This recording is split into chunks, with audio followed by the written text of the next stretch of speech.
All right. Happy to be joined by Charles Johnson, Energies, back in action. Big fight here, UFC Vegas 103, March 1st. Charles, how you doing? Probably pretty damn good. I didn't even know this until we hopped on. You're a Philadelphia Eagles fan. Yeah, man. It was a good day yesterday, man.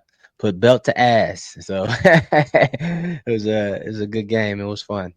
Yeah, I bet. How long? I imagine since like a kid. Like I remember back in the day, Donovan McNabb was always fun to watch. So who got you into becoming an Eagles fan? Yeah, about that team, that era, about when he got drafted. About when I was a fan, about 2003, 4 ish. I became an Eagles fan and been an Eagles fan ever since. So before that, I was just kind of like on any black quarterback. Like I was a fan of Dante Culpepper. Oh, nice. Yeah. Steve McNair and the Titans. They had Eddie George and good defense. And then you had Michael Vick. But I was never really like a huge Michael Vick fan when he came in because I was an Eagles fan. Well, that turned out pretty well considering what happened to him. So when he came back, and if you know anything about the Eagles organization, as I become older, I'm more proud of being an Eagles fan. They give a lot of players who've had issues second opportunities, a la Michael Vick, Vince Young, and other players too. So it's been a fun ride, and they're at the top of the mountain now after yesterday, and it all starts back over. That's the beauty of everything in the sporting world. After you get to the top, it all starts back over. So it'll be fun to see what happens in the draft. And yeah, it was a great weekend though, man. Eagles, baby. That's good. Did you get hassled at all being an Eagles fan and wearing that today? Did anyone give you a hard time? Because obviously, man, I've been rocking this for a month. So people know. Okay, so that's good. That makes sense. I've been wearing my Eagles stuff to the gym for a month now, so people know what it is when they see me. Nice. Well, that's great. Yeah. Sorry, my audio just cut out. I'm just trying to fix this. Oh, you good? You good? Give me 1 second here. We're live too, so this. Oh, there you go. No, it's good. We're good. I can hear you again. That was weird. You can hear me? Okay, cool. It's just super quiet. Let me see if it's on my end. I'm gonna figure this out here. Okay, I think you're okay. Anyways, I was gonna ask you. Obviously, you're. Oh, I don't have any issues. I can hear you. Okay. Yeah, I can hear you now too. I was gonna ask you actually. Your card's interesting because you have a new main event now. Obviously, with Royval being out, Asu in. Were you ever contacted to take that spot at all? No, I was never contacted. I contacted Mick though, and told him if he needs me, I'm ready. I'm ready to go. I just always try to be aware of those things. When this card got initially put out, it was 3 flyweight fights. Now we're down to 2, I believe, unless they're gonna fill Nascimento, because he ends up the odd man out now because he got called late. But I think it's just gonna end up being 2 fights for flyweights. I don't know. We'll see what happens. We got 2.5, 3 weeks now, so. We'll see what happens. Yeah, but for me, I was super excited. I wasn't initially excited about the card, and then when I seen it, the second flyweight fight, and then a third flyweight fight, I was like, all right, it's a mini flyweight Grand Prix.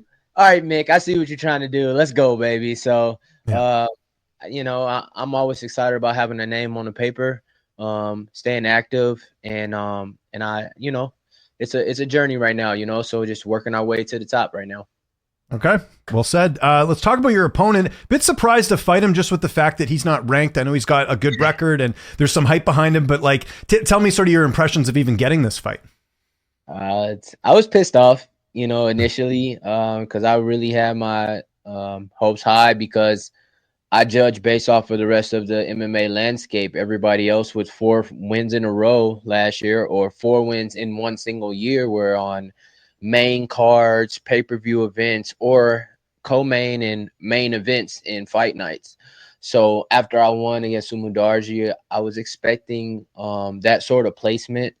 I did get offered a fight, but I only got like 3.5, 4 days to respond to it. And not even a week since I fought. So by that Wednesday, they had filled the fight. So I didn't really have much time to take the fight. It was to fight in January on the pay-per-view card that just passed. And when I contacted back on Friday, after my fight, the Friday following my fight, had 6 days after my fight. They had already filled the fight. And so I didn't get that opportunity on that pay-per-view, and I got placed here in March. And so for me, it's just about, I've always been big on taking every opportunity. And right now we're working our way to a belt. So when I saw the placement, I saw the opponent, and I'm just like, this is a business too at the end of the day, and that matters too, where you get placed on cards and who you get placed against. So that kind of like, upset me, Yeah. But at the end of the day, I'm a fighter. I love to fight, and I'm just excited about another opportunity, make it 5 in a row, continue pushing my way to this title contention. How do you feel like you match up against him here? 20-fight veteran, not a ton of UFC experience, but how are you looking at this one? He's very experienced. He's fought in Pride. He's fought some tough strikers. He's fought in different rule sets, and he's come from he's an Uzbekistan fighter. And if you know anything about that region, they're well-rounded fighters. They're pretty good at everything. They train diligently. They're usually technical. Just like the Kazakhstans and the Russians in that area, they're pretty solid everywhere. So I'm expecting a tough fight. No one in 2025 is an easy fight in the UFC. Everyone has so much information. Everyone has so much to offer. And at flyweight, anything can happen on any given night. So right now, it's just for me. I got a phrase in my head, TTD, train to dominate. That's all I'm focused on. When I walk in the gym, I say it to myself every single day. We're no longer thinking about just winning. We're training to dominate. We're training to win every phase of this game until I can get the opportunities that I feel like I've earned through my consistent availability and stepping in there and risking everything for myself. Take me through camp a bit. Where have you been training for this one? Who have you had a chance to work with? Yeah, so home now is Orlando, Florida, and I train at Fusion Excel. So we have a lot of phenomenal athletes here. This week we have Rodolfo Vieira coming up. Super excited for him. Amazing jiu-jitsu artist, but he's a great all-around mixed martial artist, and I can't wait to see what he does, what he's able to show this week. But everywhere in the gym, you got different guys at every weight, So this past weekend, we had 3 guys on the Saudi card, and we dropped a couple of them, but great fights, and they were dealing with some extra things out in Saudi. So I'm super proud of those guys. They put in great camps, and just it's so much information on the mats every single day. Coach Julian Williams does a great job at making sure we're all consistent, and the system that we're working, it works at the highest level. And every athlete is different. He understands that. So it's just great, man. It's great. I go in the gym, and it's like I get to steal people's powers. I feel like Monstars. I get in there like in Space Jam, and I can go up to almost anybody, all the professionals, and ask a question and learn. And how I learn, and I start implementing it directly into what I'm doing. And I just feel like I've just been like collecting all these different superpowers from all these great fighters in the gym to add to what I'm doing, to round out what I've been working on. And of course, my team, Murcielago from Michigan, they'll still be in my corner for this fight. My head coach, Joaquin Murcielago, and Justin Hardick will be in my corner. And we're just rounding everything out. Full scale team, everything ready to roll, conditioned well, just super excited. I'm hitting times on the track that I was hitting in college.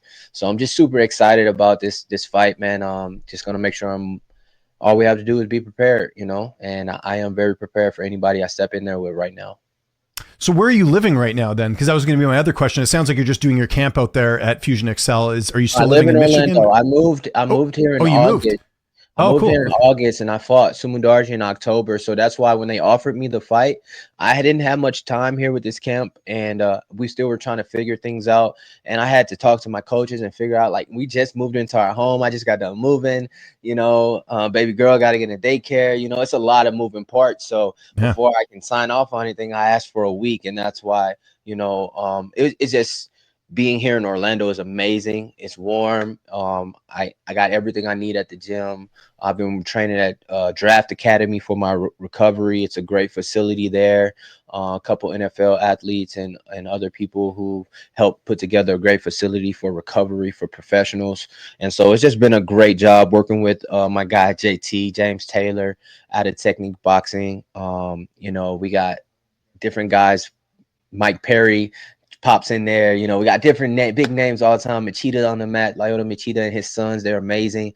It's just so a wealth of knowledge everywhere. And if you're a learner like I am and you soak things up, it's a lot to absorb. And so being here in Orlando, we live here now, we're residents now, we live in a home, and it's just super exciting. It's going to be a big year for us. You know, it's a lot more stability than it was in August, September when I fought Sumundarji. So I'm super excited, man. I've had time to soak in Julian's system and work and train with these guys and really work on some things. So I'm very excited about, you know, this fight because I know I'm going to be a different version of myself. Yeah, I'd say so. Just last question on camp, because I'm always curious about this stuff. Like, why did you choose that gym? How did that all get set up with you? Like deciding to move, like take me through that process, because I find that really interesting. Yeah, I came out of here in February of last year, and I trained for 2 weeks. I came out for the Miami card, the pay-per-view that was here early in the year. Okay. Did you reach out to them, or did they, like, what was the connection there? Well, I knew Mike Davis from tryouts in Tiger Muay Thai in 2019, gotcha. right? And then I met Phil Rowe at the Miami event early 2024. I was like, yeah, I'm coming out there. So I trained in Miami for a week at MMA Masters because I was familiar with those coaches, great men, and I got to meet Nate Landwehr, train with him, and that was fun. And then the following week, I came down here to Orlando and I trained here for a week. And I was out here for about 2.5 weeks, given with the pay-per-view, and I loved it so much, and I couldn't wait to get back. And then our lease was up in July, August, so we moved here. I was like, let's go. I love the system. I have been following the gym for a while. And so I just moved the girls here, and I was like, let's go, baby. We gotta, you know, lock in full time, full schedule. At Murcielago's phenomenal gym, but I was only able to train like once a day there. Here I can train 2-3 times. There's always a session going on, always pad holders. So it's just a better fit for where I am right now in my career. But I love it, man. I still got my guys around me, Murcielago. I still got and Chaos Williams coming up too, man. That's right, Saturday. You know, he got work to do too. Like I've been texting him, like, let's go, baby. You know, he said he's feeling great for that one. So you know, we just, you know, we got a tight-knit group of men that are goal-oriented. I love all these guys, man, and everywhere I go, you know, it's just about, let's do it. Let's figure out how to get there. So right now, Fusion is where we're at for the next couple years, and it's amazing, man. And we're going to be cross-training.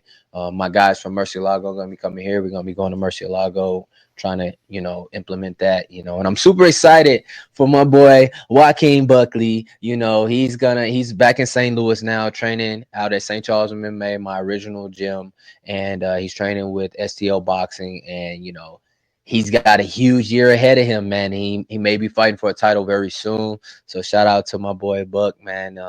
It's all these goal-oriented people that have been around each other. It's fun to see everyone having success.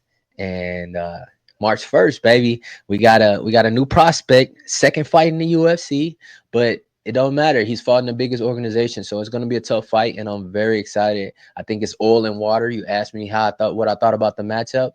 It's oil and water to me. He's a big puncher. He throws big punches and runs away. So, but if he catches you, he's coming.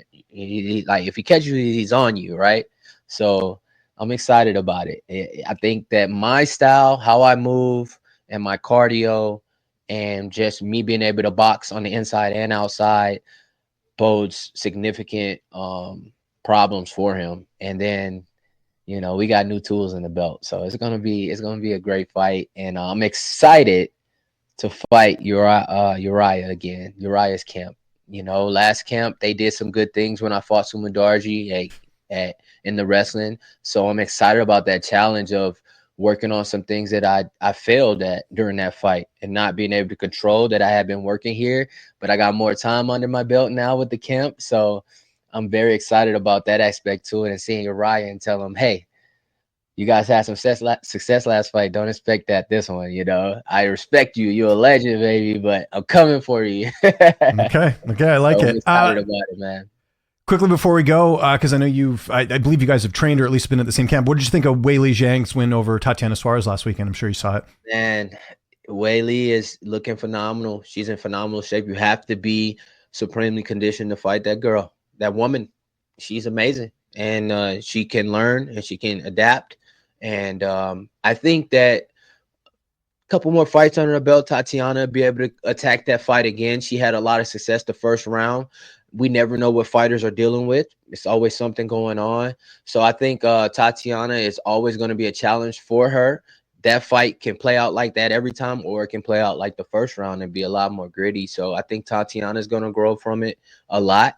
I think she needs to implement a little bit more striking, and she's going to get stronger. She's going to be ready, more prepared. And fighting in Australia, man, I haven't fought there yet, but I know it can be tough when you travel. So maybe if that one happens on the home soil, it goes to a better fight, or it doesn't matter. Maybe she's more conditioned. We'll see, but Weili right now, you got to have a lot of tools in your belt, and you got to make her think a lot, and you got to be able to be phenomenal somewhere where she can feel pressure. Because if not, that girl is great, man. That woman is amazing, and it's fun to watch. It's fun to watch. In the main event, Drake has shut a lot of people up, man. I know it's ugly, but you can tell that he holds some power, because when people say, why can't he, people like, what's going on with Shaq?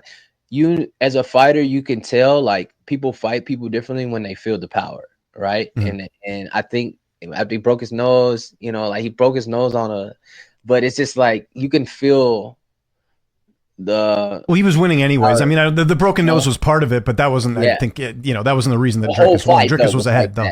Yeah, he was ahead. He was ahead. He was a step ahead every fight. Sean cautious. It has to be a reason, and I think it's just the power that man carries behind him. And we can say, it's ugly. People can have their says about it, but it works for him, and he's the world champion. And so you got to be conditioned, and you got to be able to deal with that power across 5 rounds. And Sean wasn't able to, but I'm excited to see Hamzat step up to the plate and what he does this year. Everybody's been wondering when Hamzat's going to get a title shot. I think it's coming very soon. And it has to be next. I don't know who else we'll get to see exactly what it is, and I think he's going to pass the test, to be honest with you. I've seen him at Tiger Muay, and I've seen him up close and personal, and we've all seen him, what he can do on the big scales. He always steps up to the plate when it's time to fight. So 5 rounds against Dricus, I think that's the next fight to make, and I think we're all excited about that one too. There's a lot of big fights this year. Unfortunately, our boy Dom retired. I was looking forward to him. Seattle one more. That was the guy that I watched the most when I got into this sport, because I was a late bloomer into the sport, and he was a champion at the time, and he was just different, and he was fun to watch, and I was really looking forward to the Seattle card, to giving him one more hurrah. But I'm sure I'll see him at my event, and hopefully, and hopefully get him to sign a shirt or something, man. There we go. That's good. Charles Johnson fighting March 1st, UFC Vegas 103. You don't want to miss it. Thanks as always for doing this, man. Really appreciate the time.